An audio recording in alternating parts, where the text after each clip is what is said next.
Yeah, thank you very much for the warm welcome, and I'm very glad to be here. I had very positive experience with the train today, so I was only 20 minutes late from Kiel directly to Frankfurt, so I'm super happy to be here.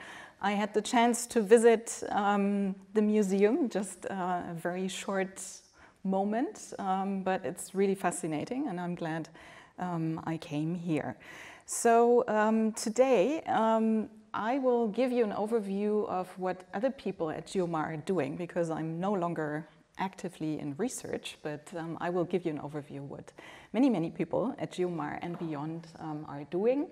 And I will talk about the ocean as a solution for the climate crisis. And today is, for me, you heard it, that I spent 3 years in the US, a very special day, because today are the US elections, and everybody is really looking forward and hoping that the way the US is following climate protection, rules or not, is going to end positively. And my first 2 kids were born in the US, so they are first-time voters today, which is pretty exciting. Okay, so I would like to give you a little bit an overview, guessing that the marine experts from Senckenberg are on the Meteor, and not all of you are familiar with the ocean details, so I'll try to cover a little bit what's of the basics. Let's put it this way. I would like to start. Now it's not working. We just tried it. Is there any trick? On, yeah, it's on. It's not working. Now I know it. So, any guess what this is? Climate stripes, yes, yes. But from where? No guess? No, it's not the ocean. I will come to the ocean. I will come to the ocean. That's the temperature change in Frankfurt here from 1850 to 2023, and it's the climate stripes at Hawkins at the University of Reading relative to the average 1961 to 2010. So you can see, of course, the famous known warming. It's a 2-degree temperature increase in Frankfurt already. So, and you can see that in the past couple of years, the dark red bars are very prominent. So you can start wherever you were born and see in your lifetime how temperatures have already increased. And of course, we know it from the news from Spain very dramatically. Extreme events are increasing, flooding, forest fires, droughts. This is something that we will have to deal with. This is the global temperature change, which is right now at 1.2 degrees Celsius relative to 61 to 2010. Relative to pre-industrial levels, we are above 1.5 degrees Celsius. So we are already over the Paris 1.5 degree goal, and we will definitely fail to stay below 1.5 degrees, which is kind of depressing, but that's the situation. This is another famous figure, or I found this pretty inspiring and depressing. It's the long-term known linear relationship between CO2 and temperature increase. So it's CO2 measurements at Mauna Loa in Hawaii, the dark line here, and below are the climate stripes. It starts in 1960 and goes to 2023, and you can see all the IPCC reports, for example, the first IPCC assessment report here in 1990, and then the Kyoto and Copenhagen protocols, the Paris Agreement, and we are on a very steep increase. And if you compare pre-industrial values of CO2, it's 200. We started at 270 ppm. We are right now, or in June, we were at 426.9 ppm. So you can also, see where you were born. I was born at 331 ppm, and you can find it. And so in my lifetime, there was already an increase of almost 100 ppm, which is enormous. And it's very frustrating because we know the problem since a very, very long time. And this goes back to actually a female scientist, and not so many know that she was the first who discovered in 1856 that there is a linear relationship between the increase of CO2 in the atmosphere and the warming. It's Eunice Foote, and she lived in the 19th century from 1819 to 1888. So it was in the pre-industrial times, or since the pre-industrial times, we know the relation. So climate change is real, and it's due to human activity, we know that. And I'm just, if I would be in front of Trump, I would like to show him these figures. It's dangerous. Scientists agree on the cause, but the good news is we can still do something. And so here is finally the ocean, the climate stripes in the ocean, because we also see a change in the ocean. So the ocean is also warming. Not only the atmosphere, land and ocean are warming too, and 70% of the atmosphere of the Earth's surface is covered by the ocean. The ocean is the largest carbon reservoir, so it took already 30% of the carbon since the industrialization is stored in the ocean, so it absorbed already 90% of the warming. So it really stabilizes climate and helps us, or slows down, climate change. But we see very dramatic changes already in the ocean. So you can see here, here is the y-axis. It's above, it's also above 1 degree Celsius warming in the ocean, in the global ocean. And it depends where you are.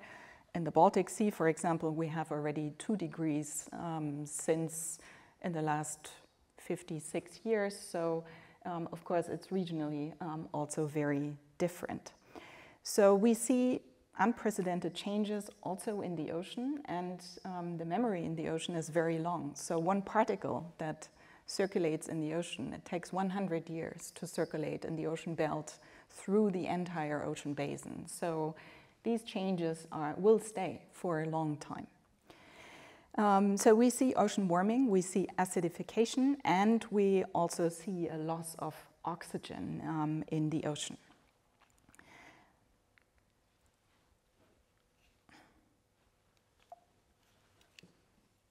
Nope, doesn't want to. No. But the good news is that we still have the choice. So this is the warming over a lifetime, and this is one of my favorite figures from the recent IPCC synthesis report in 2023, and some of you might have seen this. So this is again the climate stripes. It starts in 1900, goes to 2100, and you can see the effect of the different emission scenarios that start in 2020 on humans born in 1950, born in 1980, and born in 2020. And so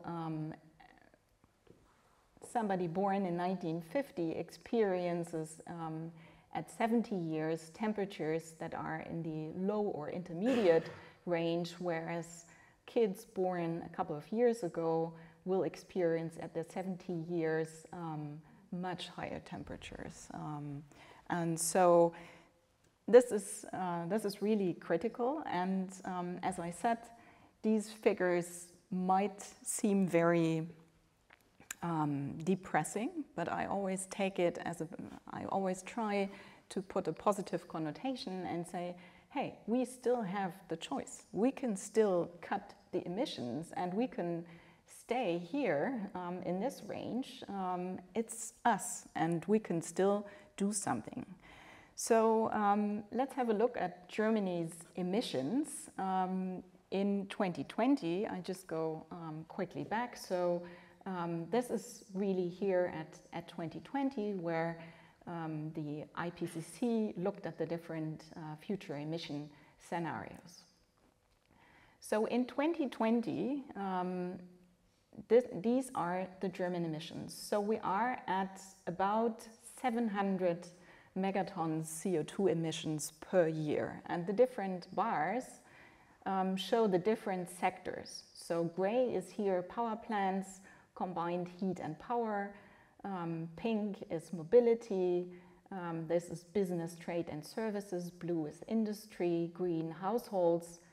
Orange, agriculture. And the brown part is land use change. So achieving net zero by 2050 or 2045, this is what Germany agreed upon, means to avoid, reduce, and significantly reduce these emissions. So this bar needs to go down to this little bar here by 2050. And this looks quite enormous. How can we do that?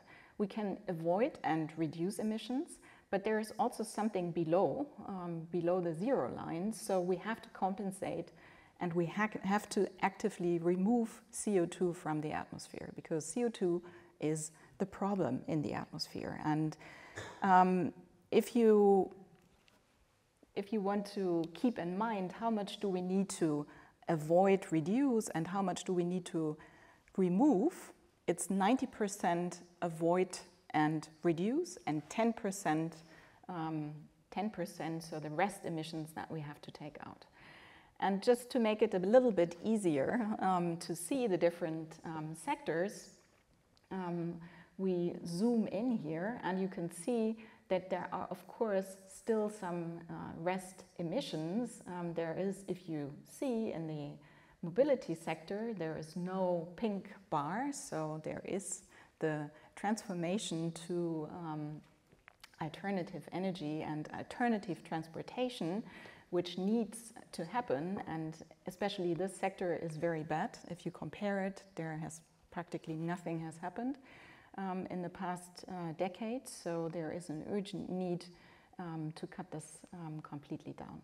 So we will end up in 2050 with rest emissions of 60 to 70 megatons CO2 per year.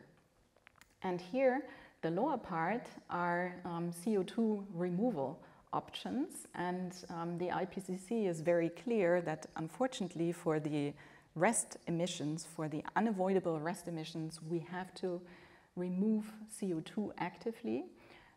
There are two options: nature-based solutions and technological solutions. And nature sink enhancement, and I will show some options here, but there's also carbon capture and storage, bioenergy with carbon capture and storage, and direct air capture with capture and storage that we have to do in order to reach net zero by 2050 or 2045. So that's basically agreed upon.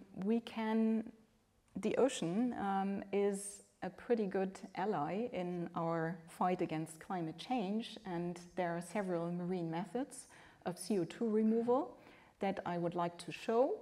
This is all research that has been done in the German Marine Alliance, and Senckenberg is also part of the CDA Mare consortium. It's funded by the Ministry of Research and Education, by the BMBF, and the 5 northern Bundesländer, so federal states in Germany. So the 5 northern states, it's Niedersachsen, Schleswig-Holstein, Hamburg, Bremen, and Mecklenburg-Vorpommern. And in these big consortia, 200 scientists from different disciplines work together to understand the different options of marine CO2 removal. And I would like to explain or look into a bit more detail into these three methods. It's ocean alkalinity enhancement, coastal ecosystem restoration or blue carbon, and also at seafloor carbon storage. So I will go a little bit into detail, and I will end with a summary and also the potential of these different methods. So how much will this bring and what can we do? So the first method is ocean alkalinity enhancement. And you can see here in this nice sketch the different things we can do. It's basically an acceleration of natural weathering of rocks. So all the rivers that put sediments in the ocean do nothing else than putting rocks, carbonate or silicate into the ocean. And what does it mean? These addition of minerals, be it silicate or lime, lead to more CO2 uptake. So they make the water more alkaline, and with this, the CO2, the ocean can take up more CO2. And if you remember, I said the ocean is the largest carbon reservoir, so it already took up 30% of CO2 since the industrialization. So with this enhanced weathering natural process, we could help the ocean to take up more CO2.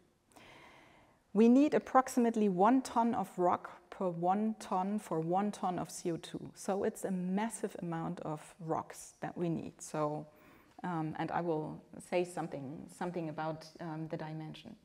So you can either put it with trucks. So here this ground silicate rock or the ground processed carbonate directly into the ocean. You can also use a chemical reactor to put an alkaline solution into the seawater, or you can do it also from vessels. And so this leads to more CO2 uptake and to less acidification in the water. So if you have seawater and CO2 entering the seawater, you have an acidic solution, and if you put these alkalines in here, this reduces this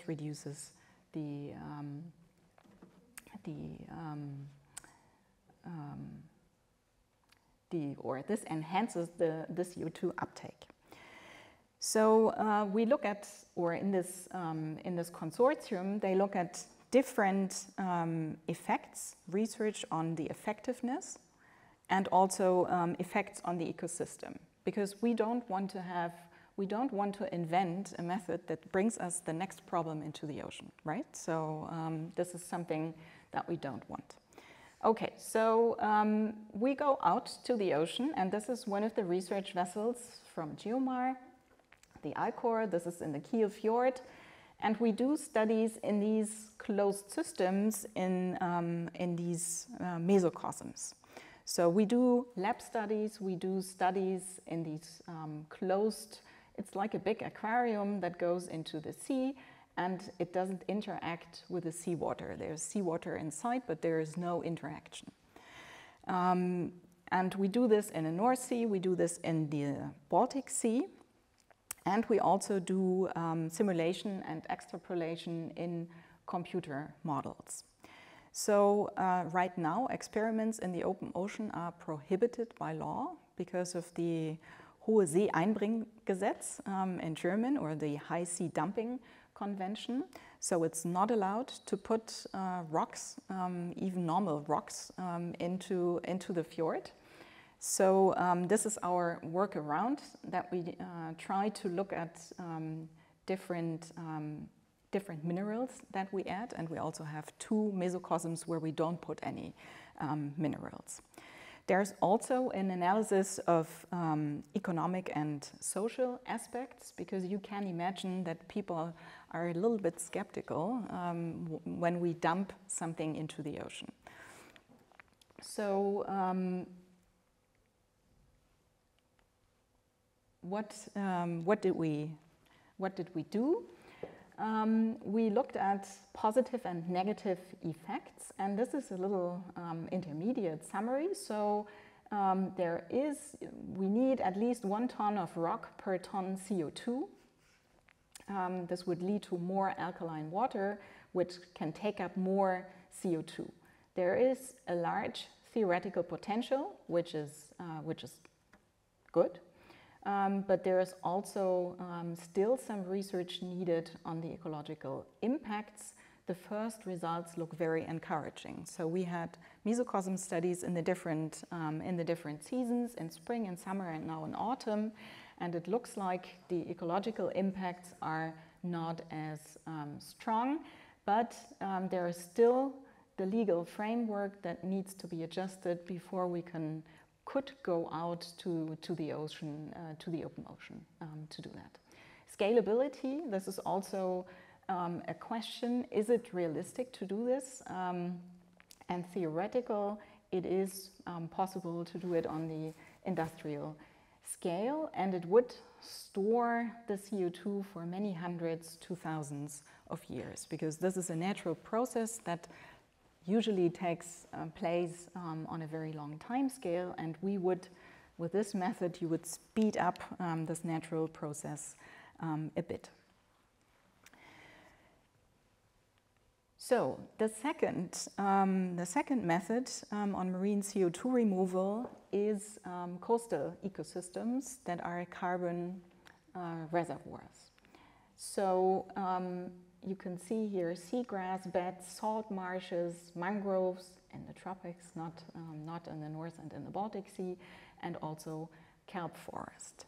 So these all help the ocean to store carbon dioxide, but they are shrinking in many regions of the world. So salt marshes and also seagrass and kelp forests are drastically reduced, and this is shown on the next slide. But before I go to the next slide, I show this here. So these seagrass meadows, for example, they provide shelter for marine animals, they provide food, and also the sediment store a lot of carbon. You can see here this arrow with the CO2 going into these living animals, and when they die, then they sink down and they store carbon here in the sand. So, but unfortunately, and this is not always working.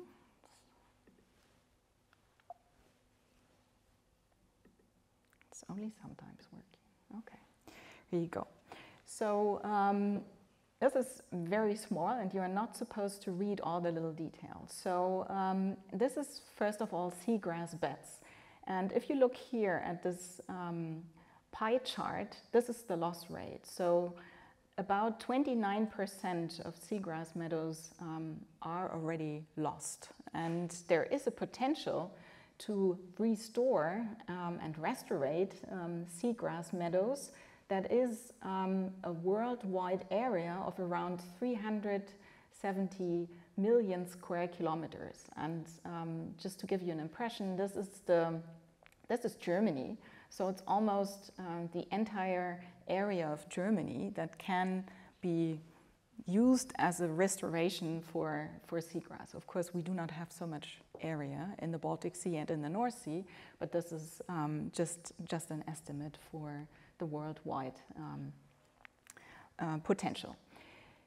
So on the left-hand side, you can see salt marshes, and you can see the loss rate of salt marshes. 25 to 50% of salt marshes are already disappeared already, and the potential for restoration is pretty small. It's only a very small part of Germany.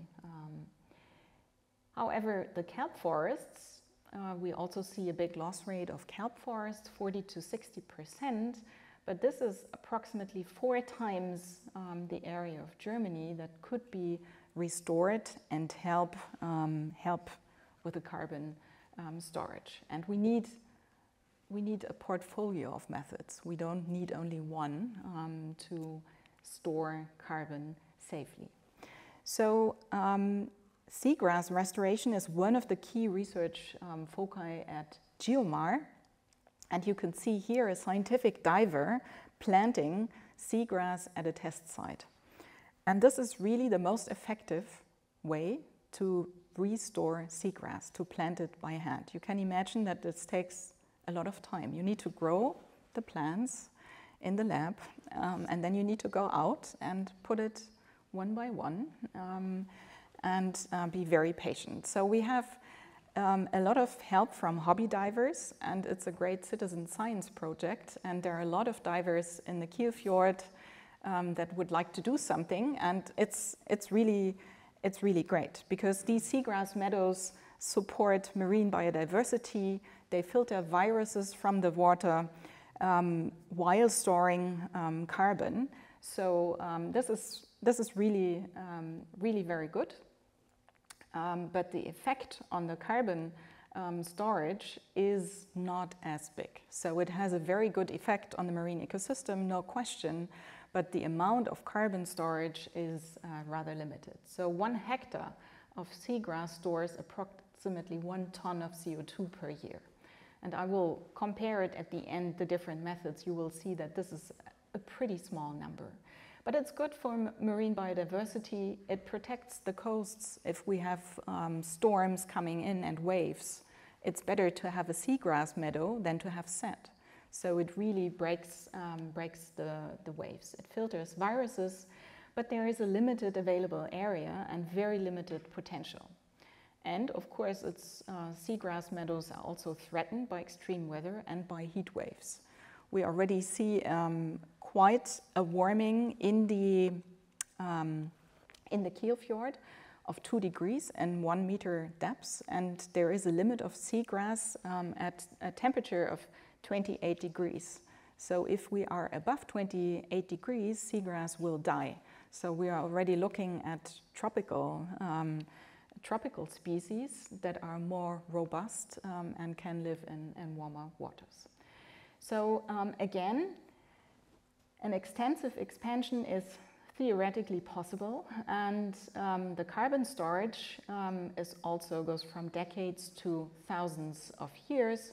Of course, the lifetime of a seagrass meadow is not as long as the silicate or the rock in the water.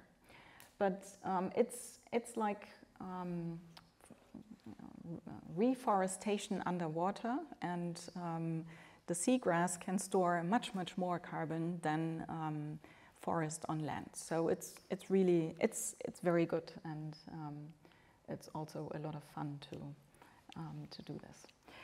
Okay, so the third marine carbon storage method is the CO2 storage under the seafloor, and this is a very highly discussed method, so I saved it for the end, and I will go through it and really look at the different options we have.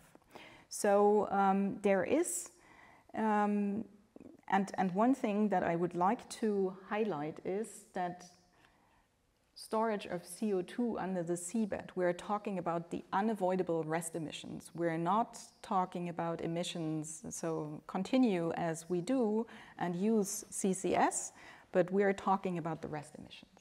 This is something that is very important.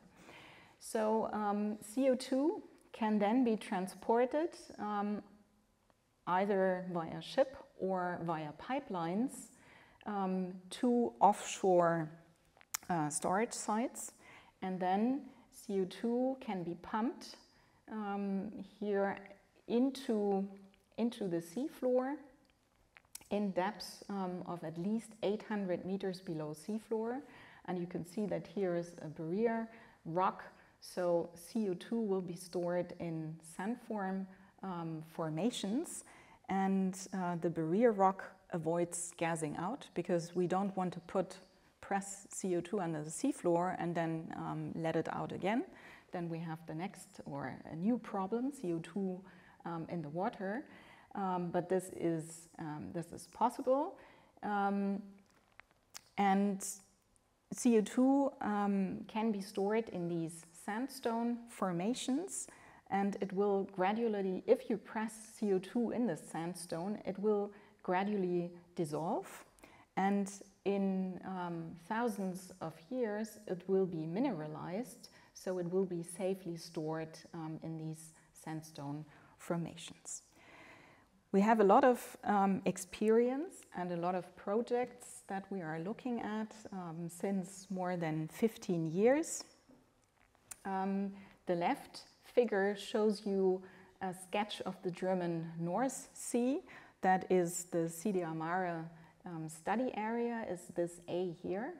This is the German exclusive economic zone, this highlighted duck bill here. And this A part, this orange part, is the study area of the project. So this is Helgoland, and this is the sandstones around Helgoland, and these are considered as potential reservoir and can capture the majority of Germany's rest CO2 emissions, which I showed you in this bar, between 17 to 70 million tons. So this is also technically feasible to do that. Of course, you need a ship or a pipeline, so there is some infrastructure and some logistics with it. It is already practiced in other countries like Norway, Iceland, Denmark, and the environmental risks are moderate. And you can see here these two pictures. This one is taken in the Mediterranean Sea. This is CO2 outgassing from volcanic sources. And of course, if CO2 gases out, then we have acidification again. So we don't want outgassing. But we looked at this, how large the effect is. And we also had this project where we put CO2, this box on the seafloor, and we put some CO2 additionally in the water to see how it dissolves and what the effect on the environment is. And so the summary is that the environmental risks are minimal if you have safe sandstone formations with this barrier rock and there is no outgassing or very little. So there is, if you look at these other blocks here, there are user conflicts, because there will be a lot of wind parks, so wind energy, and all this lighter blue parts are planned wind parks, and this yellowish color here are nature reserves. So the German North Sea is small, and there is a lot of different usage, but this area would be sufficient for the rest emissions, or some of the rest emissions. So now the German carbon management strategy finally allows offshore CCS. This was published in February this year, but it's not, or the first draft was published. It's not published yet. It's not finalized, and we also need further exploration of this site before this approach can be really taken as a step. So summary for this part, for the carbon storage below the seafloor, there is a pretty large static capacity estimate of 1 to 6 billion tons. And this means that the majority of Germany's annual CO2 unavoidable rest emissions can be stored within its EEZ. There is moderate environmental risks, but the legal framework needs to be set. So the German carbon management strategy needs to be finalized, and there also needs to be some site exploration. So the CO2 storage on an industrial scale is possible, And the duration of the storage would be permanent, but there is monitoring required to avoid that CO2 is gassing out again. So this is also very important. So it's only for the unavoidable rest emissions, so from the chemical industry, from the cement industry, from burning of garbage, so really big industry, and these can be stored under the seafloor. So I would like to sum up these 3 marine methods of CO2 removal. I showed you the alkalinization, the carbon storage in the coastal zone, the blue carbon, and also the CO2 storage in sandstones. And I start the summary with the seafloor carbon storage because this method can store most or is very effective. It's the furthest developed method that could start in a couple of years, and the amount of carbon stored can be more than 10 million tons CO2 per year. So if you still remember this 50 to 70 megatons CO2 rest emissions per year in 2045, this can be or parts of it can be stored under the seafloor. The ocean alkalinity method has a high and large potential. It can store also some significant amount of CO2 of 1 to 10 megatons CO2 per year, but this method is not ready to be started with in the next couple of years. We need much more research in order to avoid any negative effects on the marine ecosystem, and this is why we need to go out and do experiments in the open ocean. Seagrass restoration is very good and should be done immediately, and we started it because it has a very positive effect on the marine ecosystem. But in terms of carbon storage, it's not that effective. It's a few 100 kilotons CO2 per year, and if you compare it with the CCS, with the seafloor carbon storage or the ocean alkalinity, it's much less effective, but it has many other positive effects, so it should be done anyway. So in the second phase of CDR Mare that just started, there will be a continuation of these 3 methods, and there is also one new feature, the establishment of an integrative social science and humanity hub to really look at the socio-economic aspects and look at interdisciplinary processes and do really an overarching humanities and social science look at things in terms of marine CDR and CCS. Because we need to look at this method or these methods from different aspects, not only from the natural science aspect. We need acceptance also in the public, and so this will be done in the second phase now that just started. So now I've summarized the 3 methods, and I would not like to stop with this slide, but I would like to show you a couple of more slides. And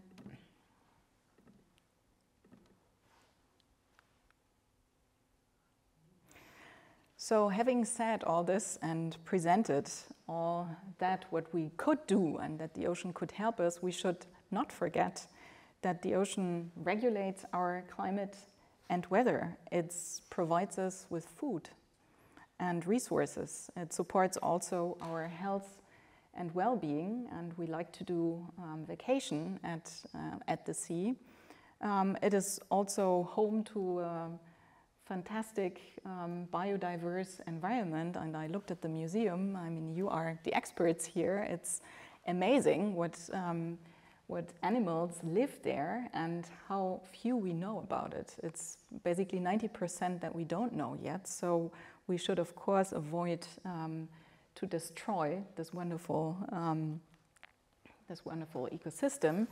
And the ocean is also a strong partner in our fight against climate change. This is what I went through in my talk. And I would like to end with this slide, really highlighting that our climate is under pressure and needs solutions. And the ocean can provide solutions, but it's not only one solution, but it's a whole portfolio of solutions. And the most important thing is that we need climate action now. We need to cut emissions drastically. As I showed you in the beginning, we have already reached the 1.5 degree Paris goal, so we have to stay under the 2-degree goal, and there is still some way to go. The ocean offers solutions to help us with the unavoidable rest emissions to counteract climate change, but it also needs our protection and is under pressure. So we have to look at the chances and the risks of all these methods before we employ them. And with this, I would like to end, and thank you for your attention.